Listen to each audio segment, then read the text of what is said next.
اعوذ باللہ من الشیطان الرجیم بسم اللہ الرحمن الرحیم کمثل الشیطان اذ قال للانسان اکفر فلما کفر قال انی بریء منک انی اخاف اللہ رب العالمین فکان عاقبتہما انہما فی النار خالدین فیہا وذالک جزاء الظالمین صدق اللہ العظیم۔ برادران اسلام، میں نے آپ کے سامنے پارہ نمبر 28 سورۃ الحشر کی آیت نمبر 16 اور 17 کی تلاوت کرنے کی سعادت حاصل کی ہے۔ ان آیات بینات کا ترجمہ سماعت فرمائیں، اس کے بعد انشاءاللہ ان کی مختصر تفسیر کرنے اور سننے کی سعادت حاصل کرتے ہیں۔ اللہ تعالیٰ ارشاد فرماتا ہے کہ شیطان کی مثال اس طرح ہے کہ وہ انسان سے کہتا ہے کہ تو کفر کر، پس جب انسان کفر کر لیتا ہے تو شیطان کہتا ہے میں تم سے بیزار ہوں، بے شک میں تو رب العالمین سے ڈرتا ہوں۔ پس ان دونوں کا انجام جہنم ہے جس میں یہ ہمیشہ رہیں گے، اور یہی ظالموں کا علاج ہے۔ برادران اسلام، آیات بینات اور ان کا ترجمہ آپ نے سماعت کر لیا۔ اللہ تبارک و تعالیٰ ارشاد فرماتا ہے شیطان اور انسان کی مثال دیتے ہوئے کہ شیطان شیطانی کیسے پھیلاتا ہے، گمراہی کیسے پھیلاتا ہے، سیدھے راستے سے کیسے بھٹکاتا ہے انسان کو۔ شیطان کی مثال اس طرح ہے کہ وہ انسان کو بھٹکاتے بھٹکاتے کہ اس میں اچھا ہے، اس میں فائدہ ہے، ادھر زیادہ اچھا رہے گا، دین سے دور کرتا ہے۔ اور دین پر عمل کرنے سے مجھے کیا فائدہ ملے گا، اور دنیا کماؤں گا تو زیادہ فائدہ ملے گا، میں اپنا نرم اور گرم بستر کیوں چھوڑوں، کیوں نماز پڑھنے کے لیے جاؤں، وغیرہ وغیرہ۔ اس طرح کے وسوسے شیطان انسان کو دلواتا ہے اور دلاتا ہے، اور جب انسان شیطان کی پیروی کرنے کے لیے آمادہ ہو جاتا ہے، حتیٰ کہ کفر تک پہنچا دیتا ہے، مختلف قسم کے وسوسے پیدا کرتا ہے اور پھر کفر تک پہنچا دیتا ہے، حتیٰ کہ اسے قائل کر لیتا ہے کہ تو کفر اختیار کر۔ یہاں تک شیطان وسوسوں کے ذریعے اور شیطانی کاموں کے ذریعے انسان کو آمادہ کر لیتا ہے۔ ایک وقت وہ آتا ہے کہ گمراہ کرتے کرتے کرتے اسے کفر تک پہنچاتا ہے، اور پھر جب وہ کفر کرنے کے لیے آمادہ ہوتا ہے تو پھر شیطان اسے کہتا ہے کہ اب چونکہ یہ بالکل تیار ہے، اگر میں اسے کفر کرنے کا بھی کہوں گا تو یہ کفر کر لے گا اور دین پر نہیں چلے گا، قرآن و سنت کی تعلیمات پر نہیں چلے گا۔ تو یہ پھر ایسی جب صورتحال پیدا ہو جاتی ہے تو اس وقت شیطان انسان سے کہتا ہے، یہ قرآن پاک میں فلم کہ تو اکفر، تو کفر کر، اللہ تعالیٰ کی ناشکری کر، کفر کا ارتکاب کر۔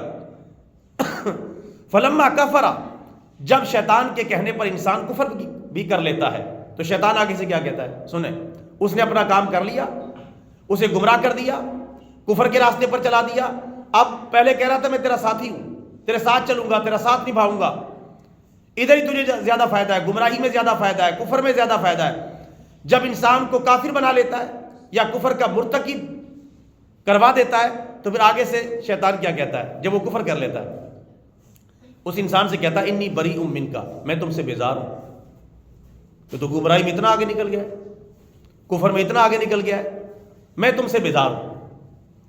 انی اخاف اللہ رب العالمین، میں تو رب العالمین سے ڈرتا ہوں۔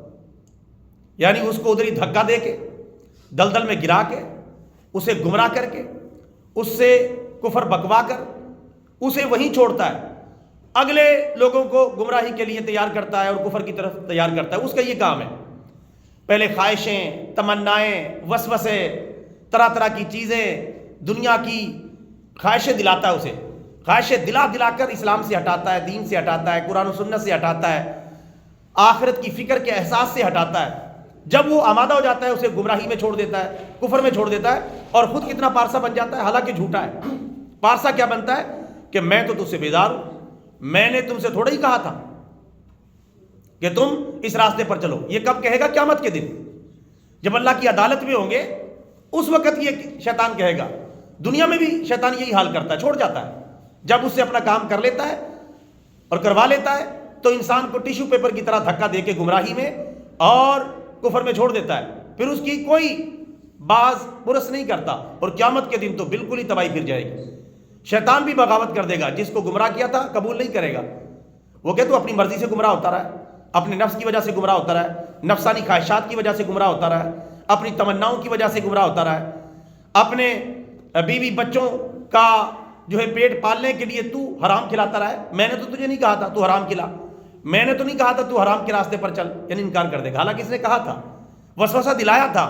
اتنا سا شیطان اور انسان کا ساتھ ہے، تو شیطان کسی کا پکا ساتھی نہیں ہے، لیکن ہم اکثر شیطانی راستوں پر چل رہے ہیں۔ کوئی نشہ کر رہا ہے، کوئی نمازیں چھوڑ رہا ہے، کوئی اسلامی تعلیمات سے دور ہے، کوئی گالم گلوچ بک رہا ہے، کوئی جھوٹ بول رہا ہے، کوئی غیبت کر رہا ہے، کوئی چغلی کر رہا ہے، کوئی دکانداری میں 2 نمبری کر رہا ہے، کوئی نشہ بیچ رہا ہے، کوئی اور غلط کام کر رہا ہے، سینکڑوں غلط کام ہے، کوئی فلمیں ڈرامے دیکھ رہا ہے، کوئی گانے باجے سن رہا ہے، کوئی موسیقی سن رہا ہے، کوئی رات کو جب سب سوئے ہوئے ڈیک بجا کے موسیقی چلا کے آرام سے وہ شیطانی کام کر رہا ہے، یعنی میں بھی سنوں گا، سب کو سنواؤں گا۔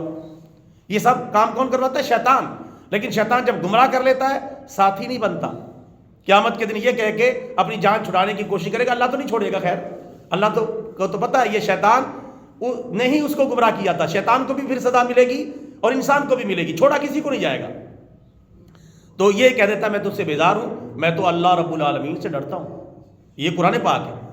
اللہ تعالیٰ فرماتا ہے اچھا میں نے تم دونوں کی بات سن لی، انسان کی بھی بات سن لی اور شیطان کی بھی بات سن لی۔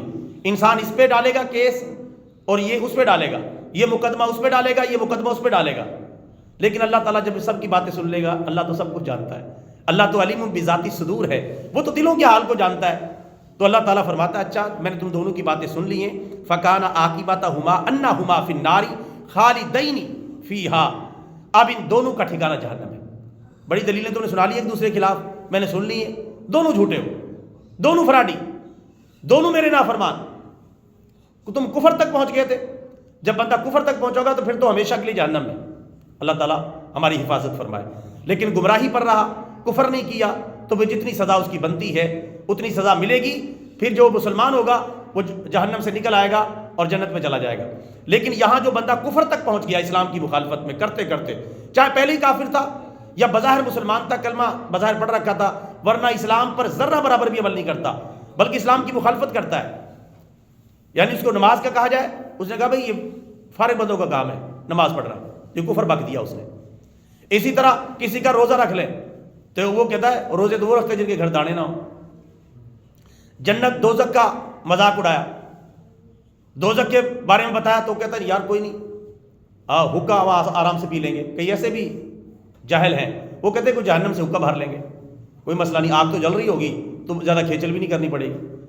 یہ ایسے جو جملے بولنے والے، کفریات بکنے والے، یہ جب حد کفر تک پہنچاتے ہیں اسلام سے نکل جاتے ہیں، چاہے شناختی کارڈ پہ مسلمان بھی ہوں لیکن اللہ کی نظروں میں مسلمان نہیں رہتے۔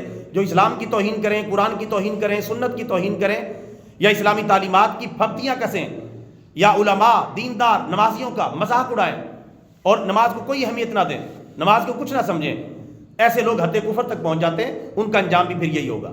اس لیے ہم سب کو محتاط رہنا ہے۔ اللہ فرماتا ہے ان دونوں کو جہنم میں پھینکو، اس انسان کو بھی اور اس شیطان کو بھی، اور یہ اب ہمیشہ اس میں رہیں گے۔ یہ ہمیشہ کب رہیں گے؟ جب وہ شیطان تو پہلے ہی کافر ہے، جب وہ انسان بھی کفر تک پہنچ چکا ہو، گمراہی سے بھی آگے نکل گیا ہو، چاہے پہلے ہی کافر ہو، تو دونوں صورتوں میں ہمیشہ کی جہنم میں۔ اور اللہ تعالیٰ فرماتا ہے وَذَلِكَ جَزَاءُ الظَّالِمِينَ، اور ظالموں کا یہی انجام ہے، ظالموں کی یہی سزا ہے۔ ظالموں کو ہم ایسے ہی سبق سکھاتے ہیں، جو ہمارے دین سے بغاوت کرتے ہیں پھر ان کا انجام یہی ہوتا ہے۔ اللہ تعالیٰ سے دعا ہے اللہ تعالیٰ ہمیں شیطان کے راستے پر چلنے کی بجائے رحمان کے راستے پر چلنے کی توفیق عطا فرمائے، محبوب رحمان کے راستے پر چلنے کی توفیق عطا فرمائے، کتاب رحمان یعنی قرآن پاک کے راستے پر چلنے کی توفیق عطا فرمائے۔ آمین۔ وما علینا الا البلاغ المبین۔